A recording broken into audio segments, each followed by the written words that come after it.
Nagluluksa ang mga vampira sa hideout nang dumating kami ni Tio Riego. Sarado ang pasugalan at bilyaran. Walang nagiinuman o nagkakantahan. Ang huling napatay kasi ay ang minamahal na albularya ng mga vampira. Isang malaking dagok para sa pangkat. Animo ay nawalan kami ng tanglaw na pwedeng makapagpaliwanag sa amin sa mga nangyayari. Isa rin itong napakasamang pahiwatig. Hindi madaling patayin ang isang iyon, pero nangyari pa rin. Ibig sabihin, hindi talaga basta-basta ang umaaligid na kalaban. Chong, paano ba natin mahuhuli ang isang to? Ano ba ang pagkakatulad sa mga napapatay niya? May mga palatandaan ba kung paano siya kumikilos? Tanong ko sa tiyuhin ko. Sapat ng isa sa mga alagad ni Tio Riego, may kakaibang mga halimuyak daw sa abo ng mga napatay na vampira. Humingi ako ng paglilinaw.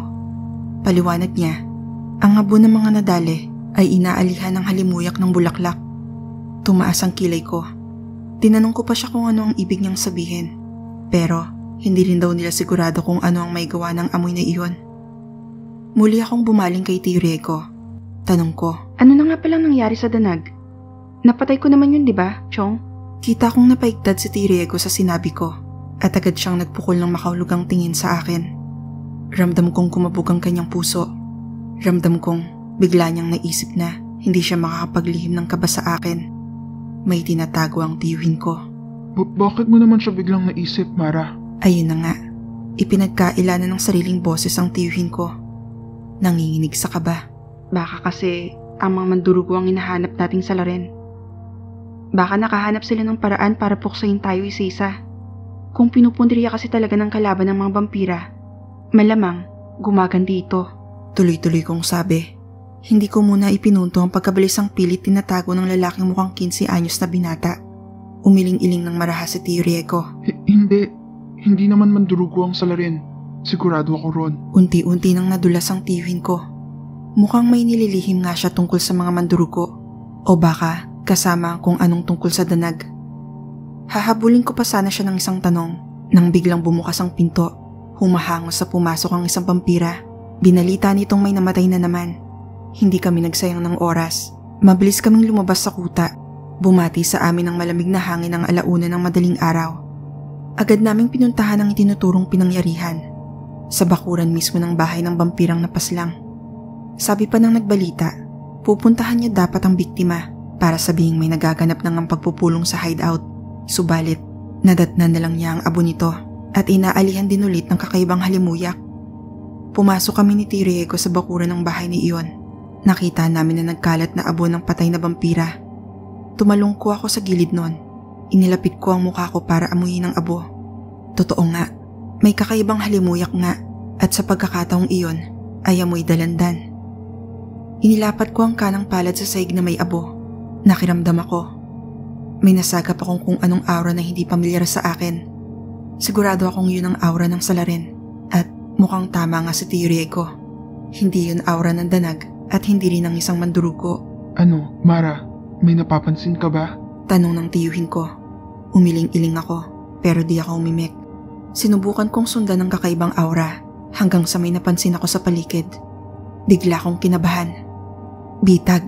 Chong, umalis na tayo rito. Bilisan natin! Magpulasan tayo sa iba't ibang direksyon. Mabilis na kumilos ang lahat. Agad-agad ay kumaripas sa mga vampira palayo sa lugar na yon. Mabilisan naman akong dumakot ng abo ng patay na vampira. Nilagay ko yun sa isang panyo at binulsa. Pagkatapos ay umalis na rin ako. Ramdam ko nga lang ang paghatid sa akin ng matalim na titig ng kung sino mang nakatago. Kung pwede lang ay kakalabanin ko na sana siya noon para matapos na. Pero natuto na ako. Ayoko nang magpadalos-dalos.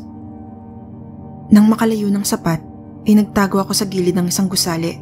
Sumuot ako sa mga anino at hinayaang lumipas ang oras. Kinuha ko ang gray na cellphone sa bulsa ko. Medyo nahirapang gamitin yon dahil hindi ko talaga kasundo ang mga ganong modernong bagay. Tinext ko si Tio Riego. Sabi ko ay magkita kami sa ibang lugar sa susunod na gabi. Hindi dapat matunto ng kalaban ang pangunahin naming kuta.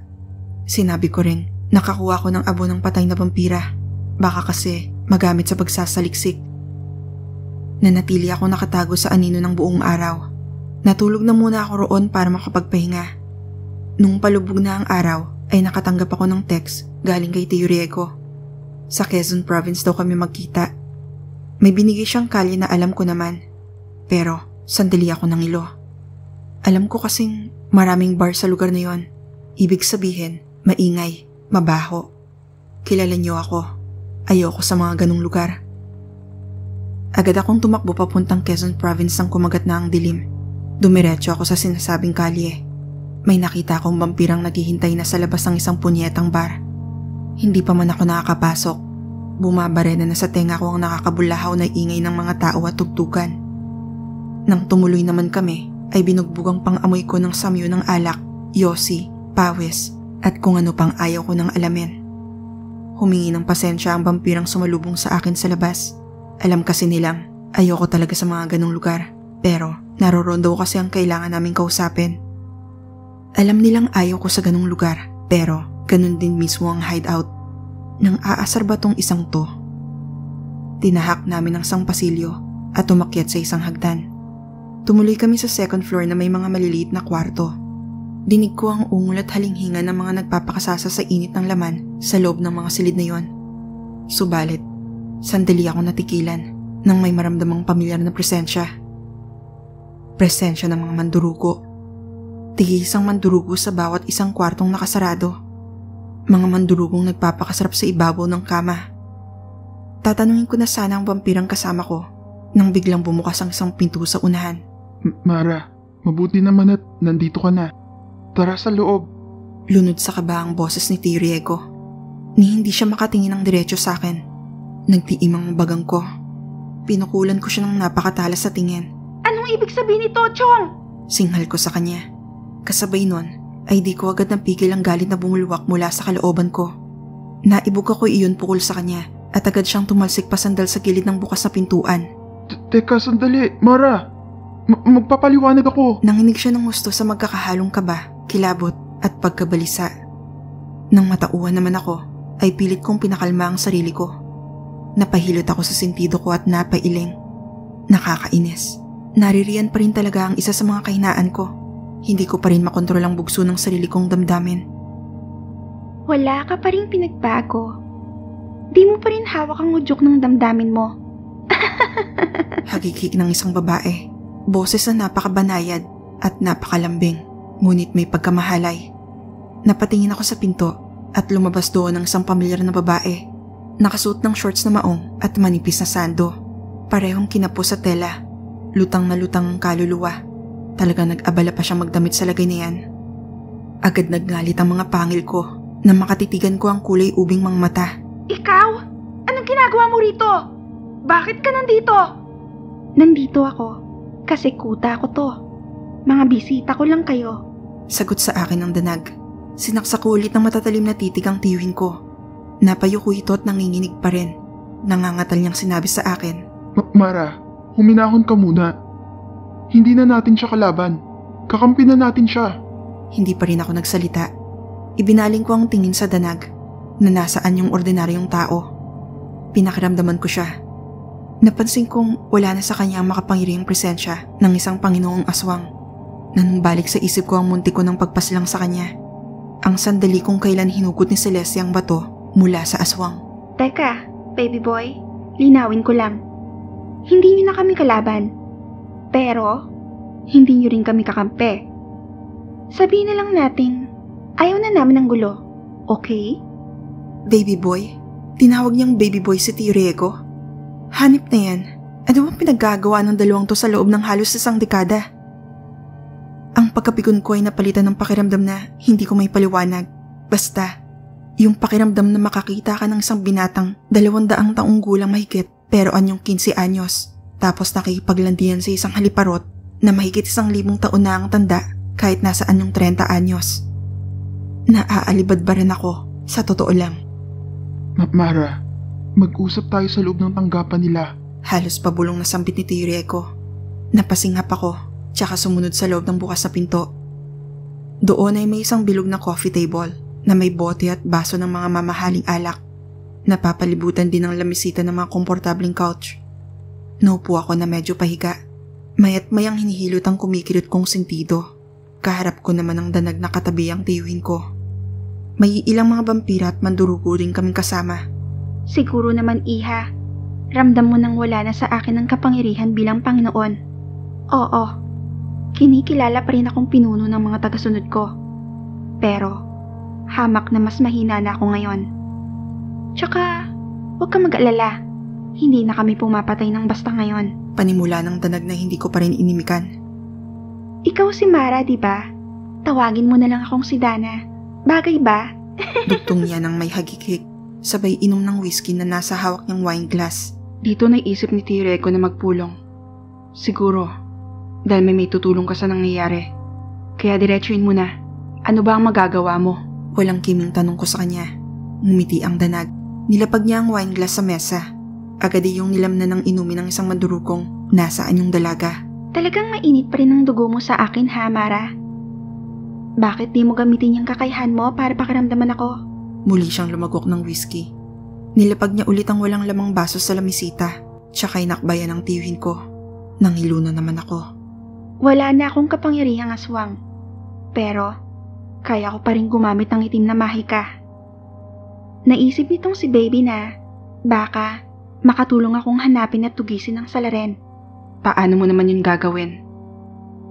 Sinalakay mo ang luma naming kuta, di ba? Doon ay may nakita kang mga kristal, insenso, at iba pang mga kagamitan. Yun ang gagamitin ko. Ngayon, ilabas mo ang abo na nakuha mo mula sa pinatay na vampira. Pinakiramdaman ko siya habang nagsasalita. Banayad naman ang tibok ng kanyang puso. Wala akong maramdamang masamang intensyon. Kaya naman, kinuha ko ang panyong may abo, tsaka inabot ko sa kanya. Maingat na binuklat ni Dana ang panyo at inamoy niya ang laman nitong abo. Napailing ng Danag. Nagsalubong din ng kanyang mga kilay. Naramdaman ko ang bahagyang pagbabago sa tibok ng kanyang puso. Pumipintig iyon ng pangamba. Hindi maganda to. Nasa matinding panganib nga kayong mga vampira. At kapag tinopak ang isang to, siguradong lahat ng mga nilalang ng dilim sa lugar na to, damay. Sabi niya nang may halatang pagkabalisa. Hindi nakapagpigil si Tireko. Tinanong niya si Dana kung anong ibig nitong sabihin. Bumuntong hininga ang Danag. Engkanto. Isang puting engkanto ang kalaban natin. Isang elementong likas na salungat sa ating mga nilalang ng dilim. Puting engkanto? Bakit naman tayo pupuntirahin ng isang puting engkanto? Ilang libong taon ng tahimik ang dilim at liwanag hanggat walang nagsisimula ng gulo. Ano ang nag-uudyok sa isang yan? Bulalas ko. Sabi naman ni Dana ay hindi rin niya alam ang sagot. Gayon pa man ay magsasagawa siya ng ritual upang subuking mangalap ng dagdag na impormasyon. Pinalinis ni Dana sa kanyang mga tauhan ng bilog na coffee table.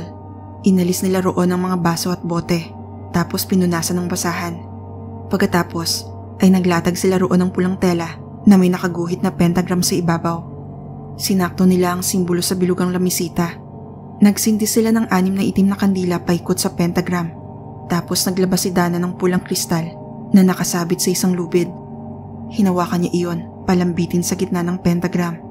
Pumikit ang Danag at bumulong ng kung anong mga dasal. Kahit matalas ang pandinig ko, ay hindi ko yun marinig ng maayos. Bigla kong naramdamang naging blanko ang kanyang damdamin. Bumigat din ang hangin sa loob ng kwartong iyon. Tumahimik ang buong silid. Nakiramdam kaming lahat. Hanggang sa nagulat na lang kami nang may bumugsong enerhiya mula sa pentagram. Mahina lang yon, pero sapat na para mayanig kami sa gulat. Animo ay pumitik iyon mula sa lamisita papunta sa buong kwarto. Namatay lahat ng mga kandila. Maski ang mga ilaw sa silid ay nagpatay sindi rin sandali. Napatayo ako nang dumampi ang iniriyang iyon sa akin. Medyo mainit, pamilyar sa akin, bagamat agad ding nawala. Bumaling silang lahat sa akin. Nakamaang si Tireko habang seryosong nakatingin sa akin si Dana. Madiin niyang sabi, "Ang enerhiyang yon, katulad ng nasa kalahating kalooban mo, Mara."